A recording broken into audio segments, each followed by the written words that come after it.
SmackDown. Well, we could maybe technically still see that match if Gunther was to win this title.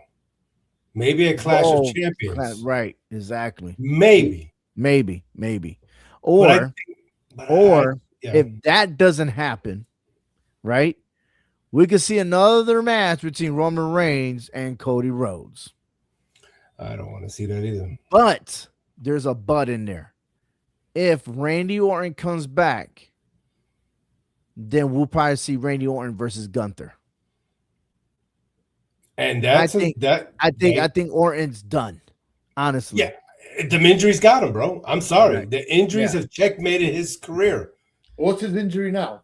His back. Again, But the thing is that he still could have won the title, go on SmackDown and be like, relinquish the title. You're 15-time champion. And he It's did lose. okay. And he lost to Gunther, right? In the King of the Ring in the finals. Yes. So Yes. there is something there possible. Mm-hmm. There's Possible. a lot of possibilities, but absolutely. But man, Gunther will be such a great champion. I think he'll start bringing the ratings up on SmackDown as champion. Yeah. And then with Paul Heyman kind of lingering around a little bit, you know. Mm-hmm. Yeah, it seems like Paul Heyman is everywhere now until he's fixated with Obafemi. You'll see. Obafemi's going to be the guy. You'll see. If Paul Heyman gets over Femi, it is over for Roman Reigns. It is over. The OTC is going to need Jacob Fatu to help him. Oh, boy. What? Oh, man. More to follow on this. Let's go ahead and end this show with one more segment. It's the WWE GOAT tournament of all monikers. We kind of drifted away here because we ended our season, but we're back. And this is how it all started. 16 superstars listed by Hector V himself, with Stone Cold, CM Punk, Ric Flair, Roman Reigns, John Cena, Triple H, The Undertaker, Randy Savage, Shawn Michaels and Randy Orton, Hulk Hogan, Eddie Guerrero, Bret Hart, Brock Lesnar, Dwayne Johnson, and The Edge. Everything was fixated to one round. We'll go to the second round, and we kind of like stopped there. So now we're at a point where it's time for a final four. So real quick, who you're for? And I'll start with y'all. Steve Austin and Rick versus Ric Flair. Hector, who you have winning this match? What's the best moniker of them both? I say Stone Cold. All right. Go ahead. Holla. Why? Well, I just think, the way Steve Austin, his persona, in that ring with that moniker, it just overshadows the Nature Boy. And because believe it or not, we've had a Nature Boy moniker before. Ric Flair had that. Mm-hmm. Okay. And so to me, it's not that natural for Ric Flair to be a Nature Boy. Steve Austin is Stone Cold. He is just hard, when it comes to the business against anybody. He knew what it took to get on top. Not saying that Ric Flair didn't know, because he cheated his way to get to the top a lot. But Stone Cold didn't need profiling. Yeah, he styled and profiled, but Stone Cold didn't need to do all that. He just needed to be a Stone Cold killer. And yet Stone Cold didn't need all that to be as popular as he is. So see, in the era of Ric Flair, everything was about attention. In the 80s, it was all about attention. You had the jewelry, you had this, you had that, you had an airplane, you had everything, and everybody, even the celebrities, wanted to be like Ric Flair. Ain't that something? Ric Flair's been like almost in every type of music video. Listen, to include Bad Bunny. you still have people going, woo! Yeah. Well, thanks to try to Flair to continuing it, but yeah. But when the glass shatters, who you think about? Stone Cold. I lost my beer. Yeah, I bet you did. I dropped my beer. No, you do. You do. I mean, I think this was it's an evenly matched one. Yeah, you guys. Yeah, you're absolutely right. That's a hard match. That match should be like the final. Triple H versus The Undertaker. You got the game against the dead man. Well, not only did you got the game, but you also was the D Generation X, right? Mm-hmm.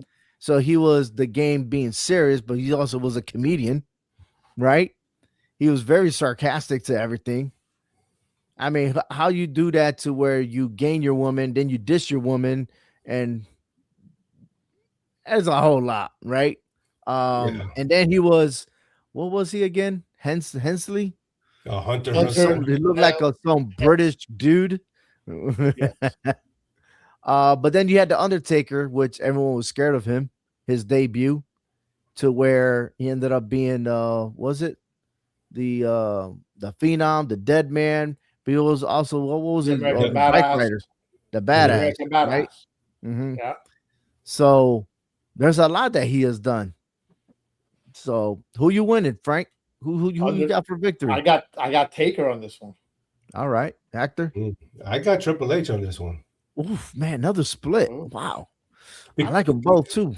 I love my Undertaker, but when we talk the monikers, I think about Triple H as far as the game, the King of Kings, the Cerebral Assassin.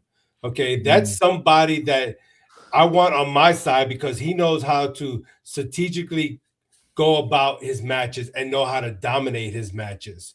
I'm glad that you mentioned that right there, Hector. I really do. Though the Undertaker brings the fear and the mystery about it, you could not bring down Taker. Every time he went down, he came up. You got to put. But Triple H again is a strategic type of person. He knew how to handle something like that. If he gets back up, Taker had the mind game, and he had a sledgehammer, and Undertaker still won. Yeah, that's the thing. He still beat him. WrestleMania. However, the game has not became a multi-champion singles and tag team if he didn't live up to his moniker. All right. I love you make that same argument with Taker though. Because he was a champion, he was tag team champion. Yeah, he was, but not as much as the game was. Because the game needed the titles. Taker did not need the titles. Well, Triple H didn't need the titles. He's done and established himself. After he got rid of the Hunter Hearst Helmsley and just became Triple H, he established himself. I think he established him more when he linked up with Ric Flair. Evolution, right? The Evolution. Because the Undertaker, remember, Undertaker did not always do everything alone. He had the Ministry of Darkness. Okay, so he had the acolytes under his wing also. So there's a lot of times where the Undertaker could not do it by himself. He needed help to crucify crucify Stone Cold and to crucify Stephanie McMahon. So, all right, let's move on with Shawn Michaels and Hulk Hogan. Wow. I honestly, yeah. You both just settle down quick, huh? Well, because I'm thinking about the Heartbreak Kid and what he's been able to do under that moniker, but Hulkamania, I think it's just too larger of a life because he was Hulkamania before Shawn Michaels even became the Heartbreak Kid. You're right. Okay. So Hulkamania was living strong and wild in the presence of Shawn Michaels when he was in the tag team division with Marty Jannetty. Right. And you want to talk about before Hulk Hogan and Ric Flair came around at the same time. Yeah. Yeah. So you're right. But then like Shawn Michaels, he had to get away from the tag team to be solo to make a name for himself. And he was the bad guy, the good guy. Then he became Mr. WrestleMania.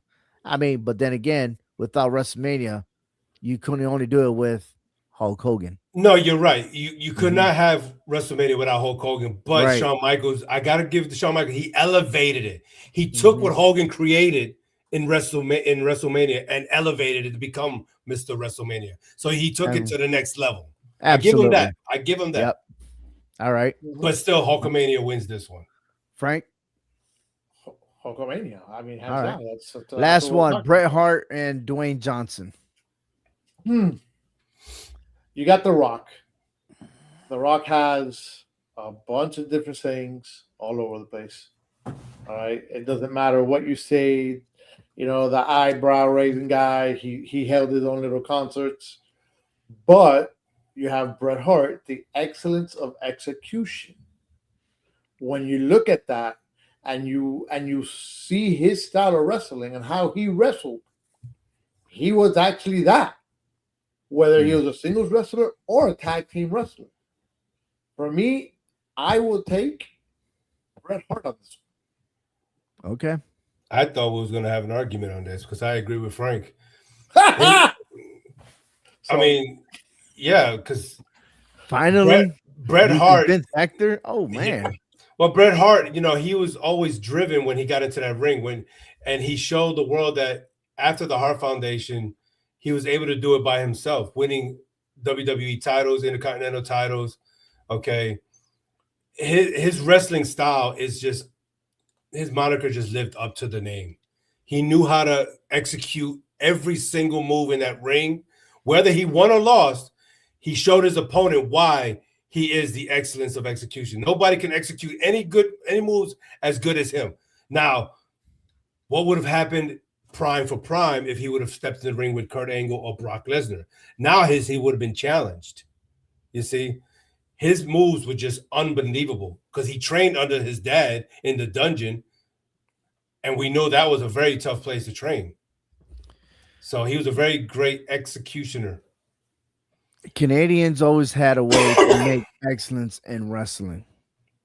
But when you started talking about the accolades of what Bret Hart has accomplished, there was no different than The Rock.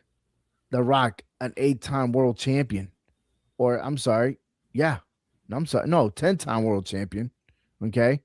He was an intercontinental champion before. He was also a tag team champion. All right. 5 times. Mankind, The Undertaker, Chris Jericho, right? Royal Rumble winner. 6 times. He was a Triple Crown winner. Okay. He's done all those by doing what? He first started off as what was his first name? Rocky Bobby, right? Yeah. Then he went and then he built that faction. Then he stepped away. Then he became The Rock. And now he's the people's champion without a title. Like he's done it all by the power of the millions of people watching The Rock. Okay. When he stepped away from that and came on TV for the first time for the induction of his father's Hall of Fame or his grandfather, which one was it? His father or his grandfather? I think it was his grandfather. His grandfather came first, yeah. Right. He had stepped away already doing Hollywood stuff, and the fans cheered for him. They wanted one more match between him and Stone Cold. Okay. Yeah. When Bret Hart came back, people cheered. Absolutely. But it wasn't that. You think that when Bret Hart comes out, people are just going to snap to attention and just yell for him? Or is it The Rock? No, right? Because The Rock, I get it. His moniker to me was better than Bret Hart. Yeah, he could execute everything in the ring, but we talking about the moniker of everything else to build into that superstar. That is the meaning of this tournament. I still feel like The Rock beat Bret Hart. I mean, The Rock has confidence, because we've seen it on the mic, and he has a larger than life presence. We've known that. But to me, the best way I could describe Bret Hart, he reminds me of Fonzie from Happy Days. Okay. When people see him, they already knew how cool he was and what greatness he was going to bring into that ring. Okay. It didn't matter who he faced. His wrestling skills was just mastery, it was precision, and it was just a craft that no one can touch. And that's why he was able to live up to that moniker. Too bad we never got to see him and Hogan go at it, because I think that would have been a great match. But that's near there. But, Bret Hart took on all comers and was able to execute them. Even made Stone Cold pass out. And the infamous double turn in that match. So come on now. Popularity-wise, The Rock got it. The people's eyebrow, the people's champs, I get it. But when it comes to the mastery of that ring, the 4 corners of that ring, the excellence of execution, The Rock could not, to me, handle that moniker for moniker. Well, let's hope that the moniker itself, the way this tournament is driven and name of, will execute to who is the better person as a moniker. So Right. we'll find out next week when we return here on the HHW Show podcast. Great topics. I think this is one of the reasons why we bring back these old veterans to come back to the WWE and give us that one more match, because we continue to talk about these people, right? So, but maybe we could talk about the future tournament. All these newbies that's coming out. So we'll see and make a prediction of who could be our future star. That'd be one good tournament there. But I thank you guys for joining me here on the HHW Show podcast. And every week at 8 o'clock p.m. Eastern Standard Time, we are here live to give you news, updates, storylines, and of course, our fantasy tournaments. So what is your take? Please go ahead and visit us on our website, therealplaybook.com. We got other stuff coming up, and this is the season where we're developing new podcasts. So if you're interested in a podcast, holla at your boy, OV1. Just leave a message. We're definitely going to reach out and touch. Not those 4 letters, though. But anyways, Hector, Frank, thank you. Until next time, God love some wrestling, man. Take care, everyone. Bye. See ya. Don't want to be ya. Yeah, I think I'm doing Rami. this right. Not Rami.